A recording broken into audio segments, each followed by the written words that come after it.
Xyldecor Protect 2 v jednom je tenkovrstva lazúra na rozpušťalovej báze s prídavkom olejov a voskov do interiéru ako aj exteriéru. Receptúra tejto lazúry má vylepšené vlastnosti ako napríklad zvýšenú vodoodpudivosť, UV ochranu, dlhodobú stálosť farebných odtieňov, mechanickú odolnosť a tiež hlboké vnikanie do dreva. Vďaka krémovej konzistencii sa lepšie rozotiera a jednoducho aplikuje. Náter neobmedzuje dýchanie dreva a vďaka zníženému obsahu VOC je tiež šetrnejší k životnému prostrediu. Keďže má minimálny zápach a rýchlejšie schnutie, je vhodný aj do interiéru. Xyldecor Protect 2 v jednom má univerzálne použitie.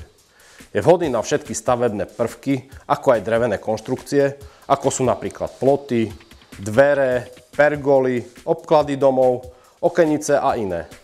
Pri aplikácii Xyldecor Protect 2 v jednom na neošetrené drevo v exteriéri doporučujeme použiť Xyldecor Xylamon HP ako základný impregnačný náter. Aplikácia je možná len na drevo s vlhkosťou pod 15%. Na trhu je dostupných 10 odtieňov s matne saténovým vzhľadom v baleniach 0,75, 2,5 a 5 litrov.